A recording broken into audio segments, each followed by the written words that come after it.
Okay, so the needle I'm using is an F, or you can see the millimeters there as well. And the yarn I'm using is just some dollar store yarn, but I chose a light color because I think it's easier to see. Okay, as I said before, I grasp it here and cross it over. You're just essentially making a slip knot.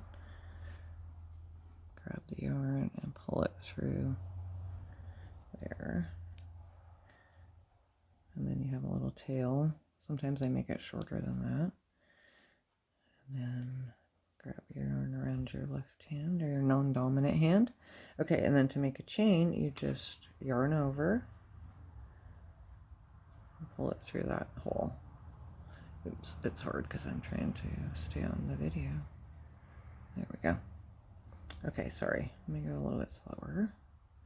Yarn over, pull it through the hole. Yarn over.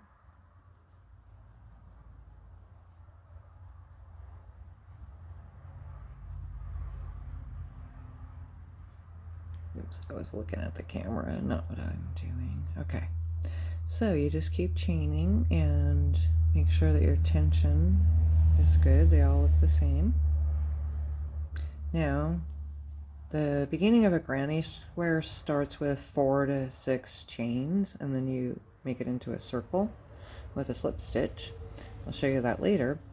But in general, when I'm making, say, a dishcloth, a scarf, a blanket, or whatever, you just chain as long as you want your project to be. So I'm going to chain a little bit more, and then I'll come back and show you how to do a double crochet. There are half crochets, single crochets, triple crochets, but I mostly use doubles, so that's what I'm going to show you next. So I've chained a bit. Now, when you're doing a granny square as well, you chain 3 for the very beginning of your square, and I'll show you that later. You also chain 3 when you're going to start doing a row, and it's going to be your corner. So you're just essentially making, the chain 3 is essentially taking the place of your double crochet. So hopefully that'll make sense as I go along. So I'm holding my finger right here where I'm going to chain 3. You could put a counter marker thingy in there, but I never use those, so it's pretty easy to just do 3 and go into the chain right there. Oops, I moved my finger, but that's okay. So you can see those 3 chains, and I'm going to yarn over for a double crochet into that third one from my hook. Then I'm going to pull the yarn through and stop. I've got 3 on my hook right now. And I'm going to get the yarn over and pull through 2 of those on my hook and stop. I have 2 left. Going to yarn over and pull through and do both of them. And that, oops, is a double crochet. If I could get it in focus.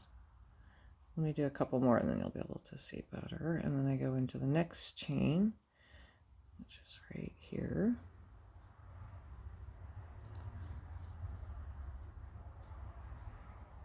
Yarn over, go through 2. Oops, and sometimes that happens. The yarn falls off your needle and you have to start over. Go in that chain. Yarn over, go through 2 of them. Yarn over, go through the other 2.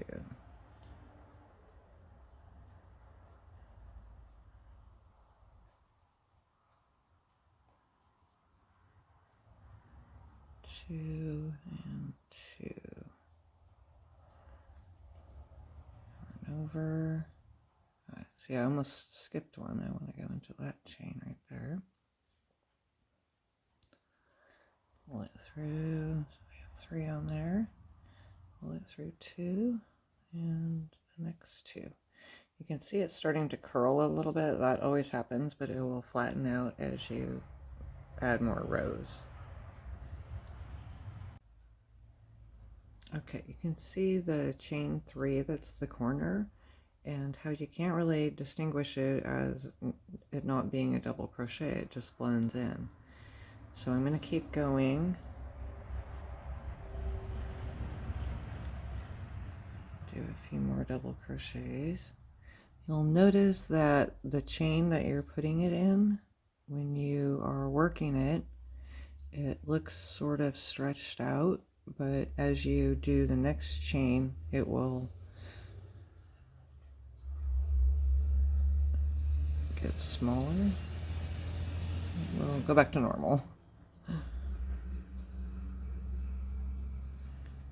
Chain over. Sometimes it's hard to get them in that first chain. I don't know why this one's being a challenge. There we go. Chain over. Go through those two.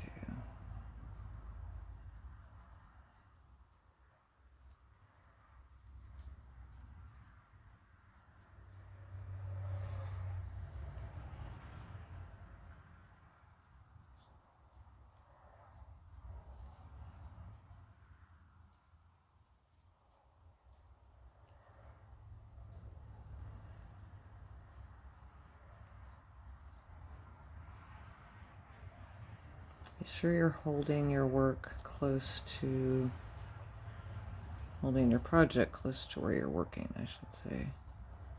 Gives you more control. Okay, I'll be right. Okay, I went ahead and did finish that row.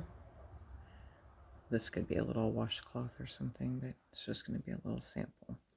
And it looks a little wonky at this point. It's kind of hard to tell on here, but it will straighten out as we go along. Now, you're going to do another chain 3. 1, 2, 3, and turn your work over and find this first hole right here. Yarn over, put it in that first chain, or double crochet, I should say, and do another double crochet, and that's your corner. And then you're just going to go all the way across your row again, doing your double crochets. Now at this point, I often count my stitches. I have 21 on those 2 rows, because sometimes you can miss or accidentally get 2 stitches in one chain or one crochet, and you'll end up with 22, and it'll start getting bigger and bigger as you go. And then, like I said, it looks kind of wonky. It's hard to tell on here, but it will flatten out as it goes. It looks kind of like it's smaller here, but it's not. Anyway, now I'm to the end of that second row, and again we chain 3,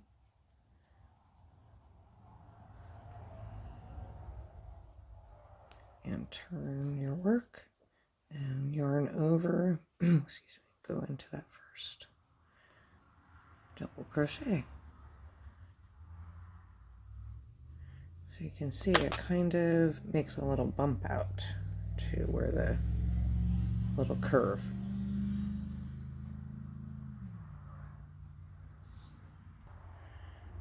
Like, here's a scarf that I did. You can see